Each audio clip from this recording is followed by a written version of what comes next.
Өзүмдө дагы ДЦП диагноз бар. Кесибим боюнча массажистмин. Балдарга дагы массаж жаатында азыр жардам берип, ошонун үстүндө иштеп жатабыз. 24 жаштагы Аман кичине кезинен бери доктор болом деп кыялданган. Мен дагы врач болуп, ушундай балдарга жардам берсем, мен дагы пайдам тийсе, ушул коомчулукка, Кыргызстанга негизи эле пайдам тийсе, мен дагы бирөөнүн сообун алып жардам берсем деген үмүтүм бар болчу. Аман диагнозуна карабай көптөгөн кыйынчылыктарды жеңген. Ал мектепте 5 окуп, Аты-Көл университетти кызыл диплом менен аяктаган. Кыргыз медициналык академиясына массаж жаатына тапшырып көрөйүн дедим. Эми болсо болот, болбосо башканы аракет кылып көрөм деп ойлогом. Бирок Кудайдын буйругу экен, тапшырып бюджетке өтүп калдым. Тесттен өтүп, бюджетке өтүп, 3,5 жыл ошол жерде билим алдым. Өзүмдүн бир тууган агам ошол жерде окучу. Анан мен бир тууган агам дагы жакшы окучу.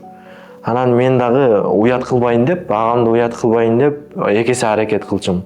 Эмнеге мен соо балдар кыла алса, мен эмнеге кыла албайм? Мен эмнем кем?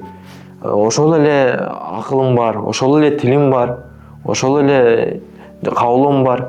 Мен аракет кылышым керек деп, ошон үчүн ошолго жетип, кызыл диплом менен бүтүргөнмүн. Бул жетишкендиктери үчүн Аман ата-энесине ыраазычылыгын билдирди. Алар болбосо, бул узак, татаал жолду басып өтө албайт элем деп жатат. Мени негизи кичинекей кезимде көп адамдар, апам экөөбүзгө көп адамдар ишенген эмес да. ДЦП бала муну бул жерге эле таштап койбойсуңбу? Больницадан чыгып атканда элечи. Бул баспайт да, коляскага отуруп калат да. Эмне кыласың? Деп атам айтканда, бул балам окуйт деп ата-энем экөө аябай аракет жасашкан. Кой мен анан ойлонуп 9-классымда ушул ой келген.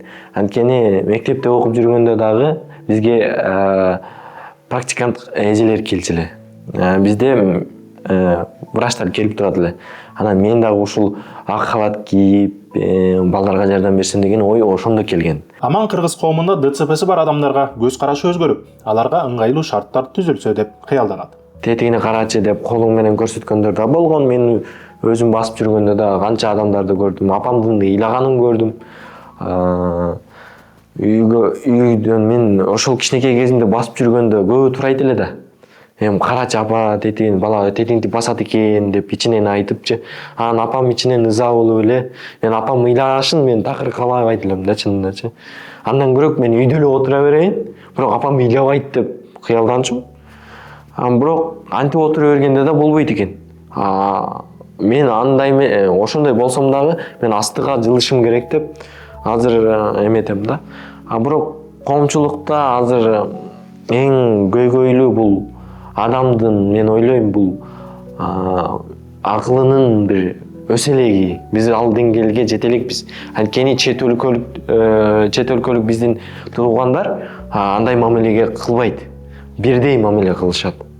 Кандайсың, сен ДЦПсыңбы, башка бир диагноз менен ооруйсуңбу, сага бир мүмкүнчүлүк берет. Бул иштейт, бул кыла алат, жай жасаса дагы бул кыла алат бул жумушту, бергиле жумушту депчи. Биз дагы ошондой бир максат менен биз аракет кылып иштесек, бизде адистер да көбөйөт. Учурда Аман Бишкектеги 1-балдар хосписинде массажист болуп иштейт. Ал каты ооруп жаткан балдардын оорусун жеңилдетип жатканына ыраазы. Биздин ДЦП диагноз менен кичине чоң адамдарга жасаш кичине кыйынчыраак болуп калат экен. Башында ойлогом чоңдорду деле алсамбы деп, бирок кыйынчылык болуп калат экен кичине. Именно моралдык жактан дагы и физикалык жактан да кичине эметип калат экенсиң. Кичинекей баланы жасаганда сен өзүңдүн кичинекей кезиңди элестетип, мен кандай элем, азыр кандай болуп калдым деп, буга да мен ошондойду кылып беришим керек деп, мындай бир үмүттү тудуруп, ичиңен үмүттү тудуруп туруп, анан болгон бир эмеңди, нуруңду чачып бересиң да балагачы. Анан бала менен иштеген бул өзүнчө бир рахат да.